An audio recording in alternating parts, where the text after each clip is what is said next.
Shirley, sejam todos bem-vindos. 2 Coríntios 4, de 3 a 5, diz assim: Mas, se ainda o nosso evangelho está encoberto, para os que se perdem, encoberto está, nos quais o Deus deste século cegou o entendimento dos incrédulos, para que não lhes resplandeça a luz do evangelho da glória de Cristo, que é a imagem de Deus.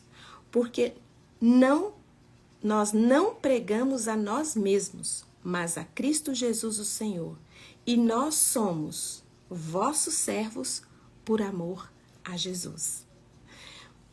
Deus falou muito com meu coração nessa madrugada através desse texto. Dizendo que o evangelho, o nosso evangelho, o evangelho da paz, a boa notícia de Deus para esse mundo, ainda está encoberta, ela não está totalmente revelada.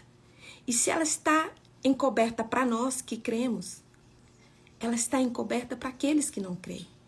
Para aqueles que não têm acesso à verdade da palavra de Deus, ela está encoberta. A boa notícia, o evangelho da paz, o evangelho que salva, que resgata, se nós não temos visto, se nós não temos vivido essa boa notícia, nós não temos revelado essa boa notícia para o mundo.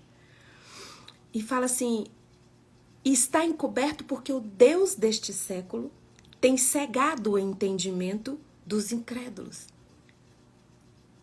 Quem que é o Deus desse século que Paulo estava falando aqui? O inimigo das nossas almas. Tem cegado o entendimento para que as pessoas que não conhecem a Deus não tenham acesso ao evangelho, não tenham acesso à boa notícia. E Paulo continua dizendo, porque nós não pregamos a nós mesmos, nós pregamos o Cristo revelado. E nós somos servos de vocês, Paulo dizendo aos Coríntios, nós servimos vocês por causa desse evangelho, por causa do Cristo. Paulo, se você for ver a história dele, ele era um homem de dores, que carregava dores. Era um homem que lutava contra um grande espinho na carne, e ele sofreu para ser boa notícia no mundo. Mas ele não se calou, ele foi preso, ele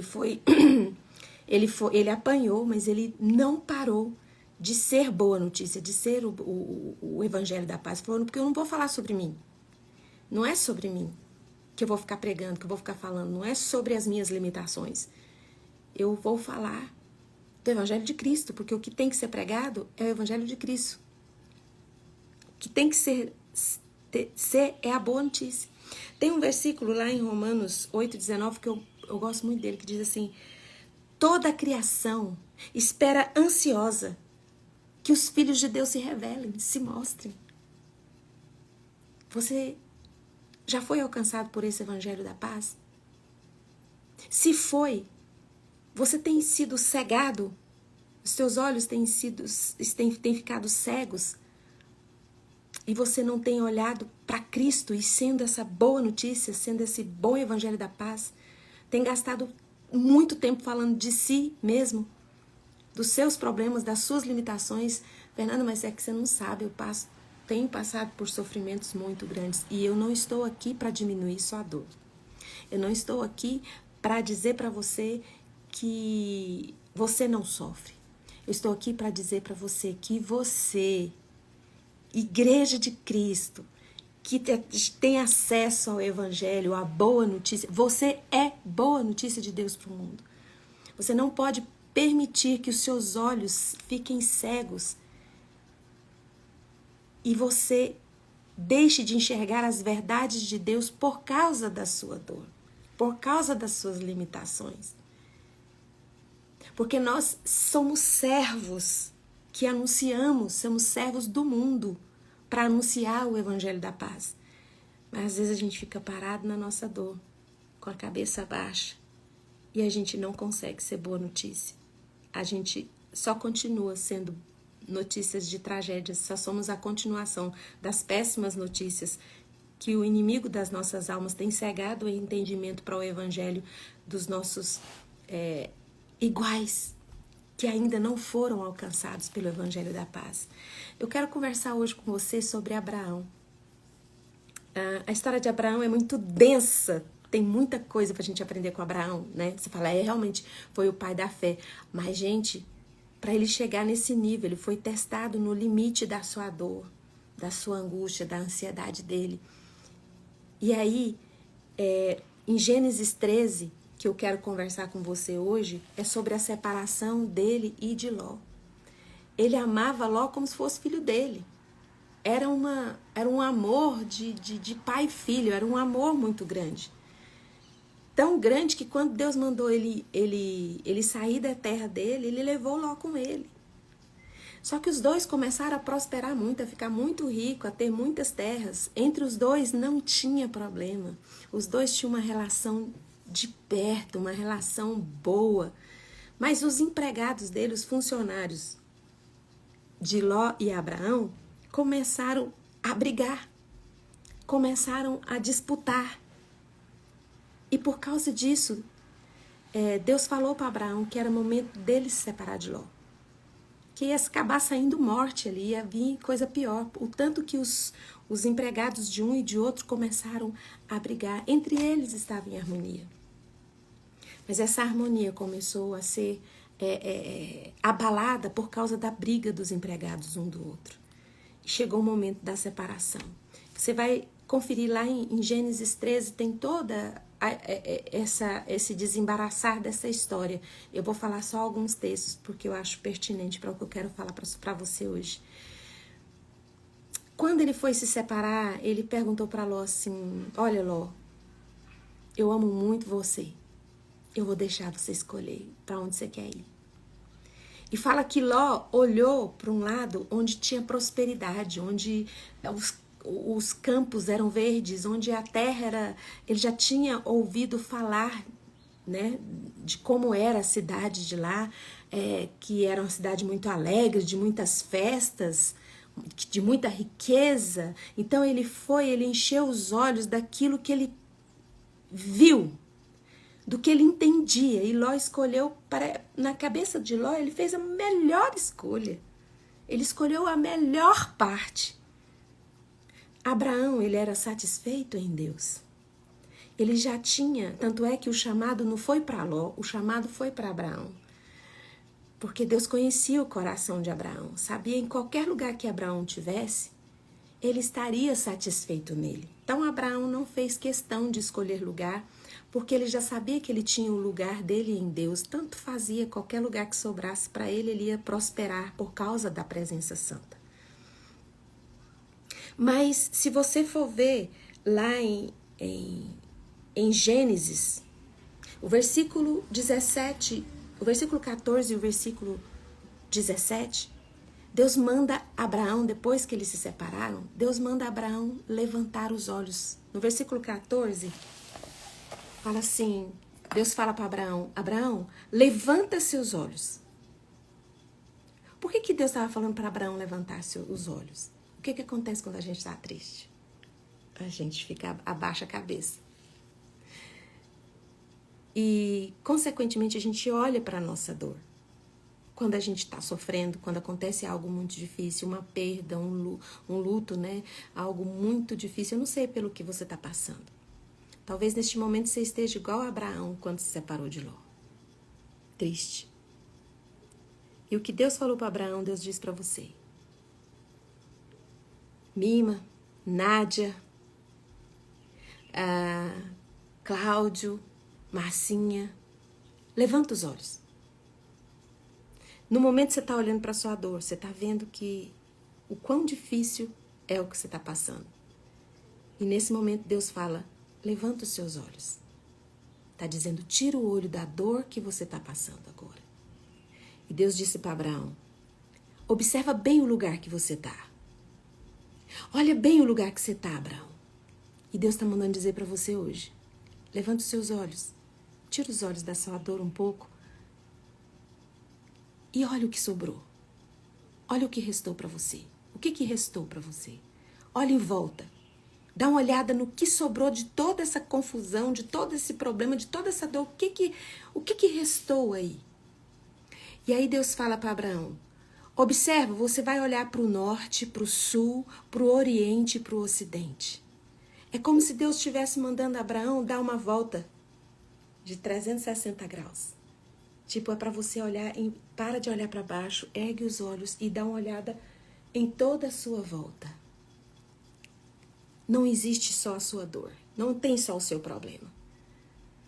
Ergue os olhos, dá uma olhada em volta.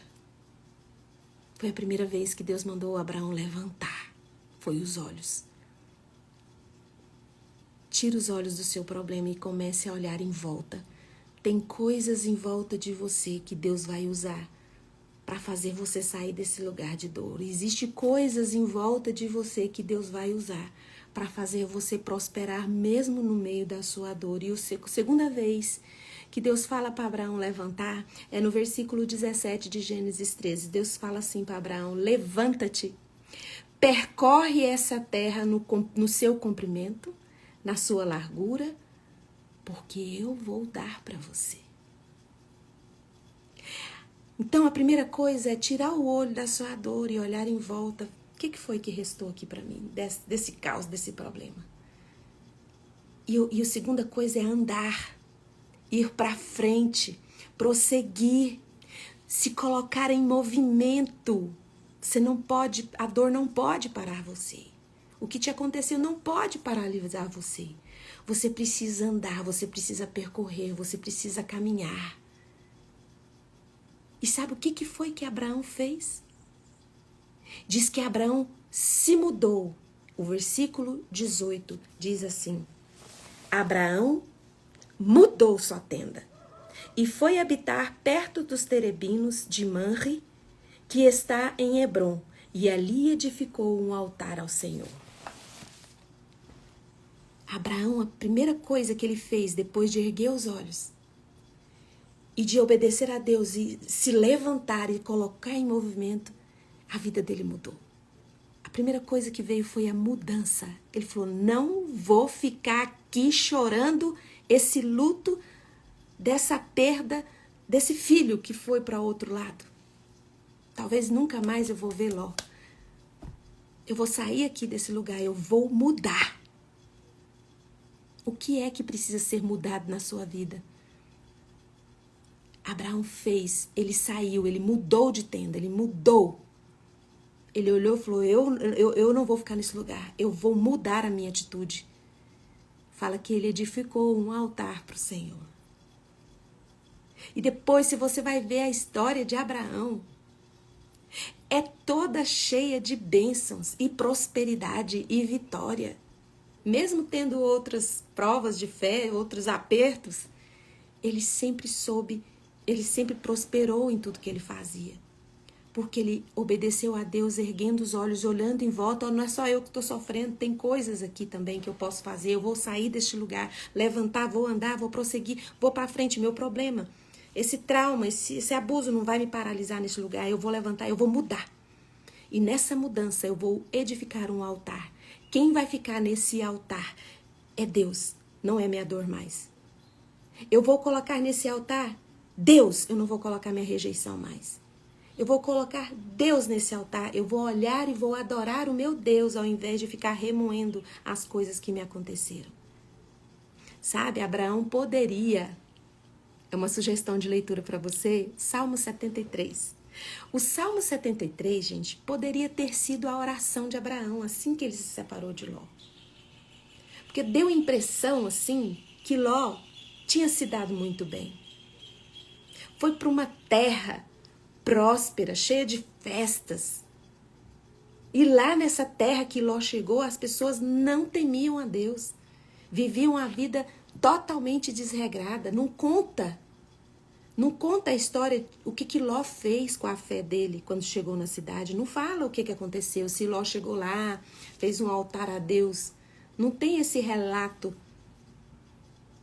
Não tem esse relato. Não fala nem que Ló, nem narra se Ló sofreu. Parece que Ló nem sofreu com essa separação. E Abraão ficou sofrendo. Doeu muito em Abraão. Que Deus chegou para ele e falou, levanta seus olhos, olha aí, para você Dá uma olhada de 360 graus, tanta coisa que eu tenho para te abençoar. E é para você andar. Só que assim, não tem nada falando de Ló. Parece que Ló foi se esbaldar. E o Salmo 73 fala: Senhor, parece que tudo que eu fiz para te adorar, tudo que eu fiz foi em vão. Enquanto o outro tá lá naquela terra, desfrutando, eu tô aqui com a minha tristeza, com a minha angústia, com a minha dor. É tão difícil, né? Quando você vê alguém que te feriu se dando bem. Não é? Não é difícil? Parece que Deus tá sendo tão injusto. A pessoa que te feriu, que te machucou, parece que ela tá alegre, parece que ela não fica triste. Parece que tá dando tudo certo na vida dela. Lê o Salmo 73. O Salmo 73 tem essa narrativa de que aqueles que nos ferem estão se dando bem e a gente que está ali buscando a Deus está se dando muito mal. Mas o salmista fala: até que eu entrei na presença de Deus e vi o que realmente acontece com aquele que me feriu, aquele que anda longe de Deus, da presença. E eu vi que eu não tenho mais nada na terra e no céu além de ti, Senhor. Salmo 73. Só que Abraão não fez essa oração. Ele não fez essa oração de deprimida, né, do Salmo 73. Ele obedeceu. Abraão ergueu os olhos. Além da dor, apesar da dor, da decepção, da frustração, ele não estava triste por causa do lugar que ele estava, porque ele sabia que Deus era com ele. Ele estava triste porque ele amava o sobrinho. E foi um luto, foi uma separação muito grande.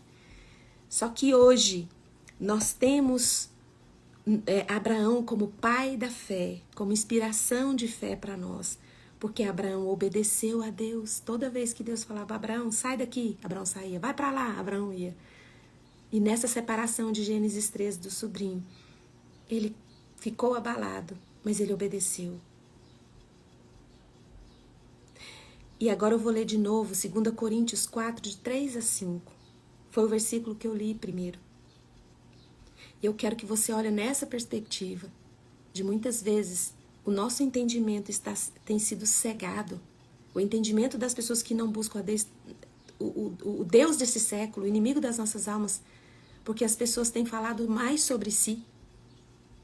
Falado sobre si, sobre suas dores, sobre suas limitações, sobre o que eu não posso, sobre o que eu posso, sobre o que você pode e o que você não pode fazer, sobre o que você está pecando, acusando, condenando. Temos falado mais de nós mesmos do que do próprio Cristo, que é a razão do Evangelho, da boa notícia. E aí aqui em 2 Coríntios 4, de 3 a 5 diz: mas se ainda o nosso Evangelho está encoberto, para os que se perdem está encoberto, nos quais o Deus deste século cegou o entendimento dos incrédulos, para que não lhes resplandeça a luz do Evangelho da glória de Cristo, que é a imagem de Deus. Porque não nos pregamos a nós mesmos, mas a Cristo Jesus, o Senhor, e nós somos servos por amor de Cristo. E aí, em Romanos 8,19, toda a criação espera ansiosa, com expectativa que os filhos de Deus se revelem. Então, se revele, se mostre. Você é a boa notícia de Jesus para o mundo. Você é a boa notícia, você. Nós somos a boa notícia. Eu já falei disso em outras lives. Não permita que a dor pare você. O que sobrou aí? De tudo de ruim que te aconteceu, sobrou alguma coisa? Não sobrou? Deus tem milagres para fazer com essas sobras. Existem milagres nas sobras. Sabe, lá em Marcos 14, quando fala da multiplicação dos pães, Jesus fala assim: e cadê as coisas que sobraram? Sobrou, cadê? Não é para desperdiçar. Deus não desperdiça uma lágrima sua. Deus não desperdiça nem um sofrimento seu. Ele vai fazer milagres através da sua vida, porque eu e você somos a única carta que talvez as pessoas irão ler sobre Deus nesse mundo. Paulo diz que nós somos uma carta viva, que andamos, que falamos, que demonstramos o Evangelho da paz. Então, que o inimigo das nossas almas não segue os nossos olhos de revelar, de ser luz de Cristo nesse mundo, fazendo com que nós preguemos nós mesmos, nossas dores, fazendo vídeos na internet, ou textos, ou não sei o quê. É o evangelho da lacração que não fala sobre a essência, a razão do evangelho, que é Jesus, o Cristo de Nazaré. A dor que você está passando, o caos que você está enfrentando, não pode parar você. Levanta, olha em volta, levanta e anda. Enquanto você andar em fé em Deus, pode deixar. Deus está cuidando de você, Deus está trabalhando.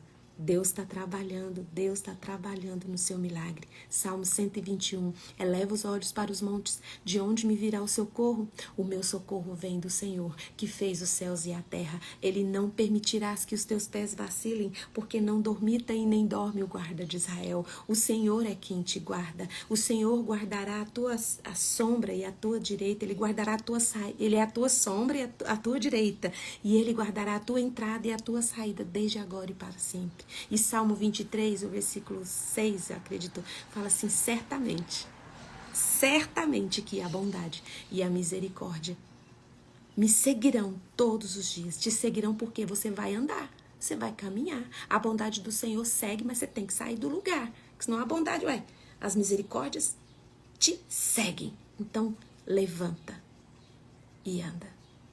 Não permita que o Deus desse século segue os seus olhos, para que você fique o tempo todo olhando só para si. Olha para Jesus. Tem milagre esperando por você. Coloque a mão no coração e eu vou orar por você nesse momento. Paizinho, em nome de Jesus, louvado seja o teu nome.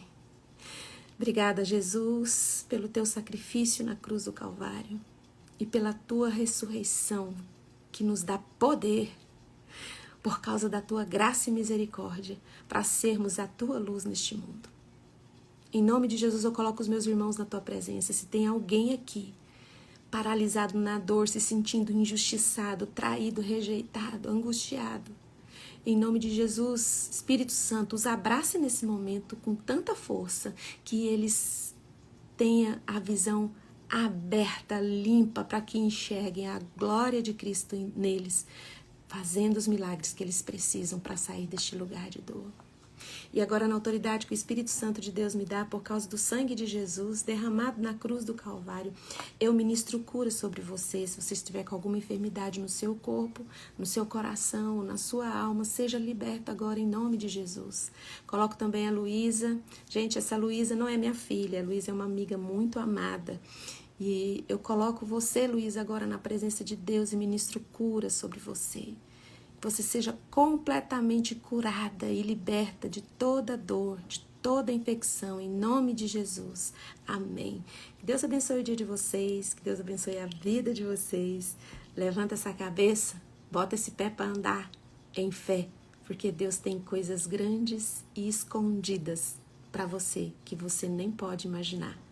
Em nome de Jesus, que seu dia seja incrível, que seu final de semana seja muito, muito, muito, muito bom, em nome de Jesus. Se você gostou dessa live, você pode curtir, comentar e compartilhar, porque ela fica sempre salva no Instagram. Eu sempre coloco um pedaço no TikTok, mas ela completa só tem lá mesmo no Instagram ou no YouTube, tá bom? Um beijo e até amanhã às 6h30, com a graça de Jesus eu vou estar aqui. Tchau, tchau.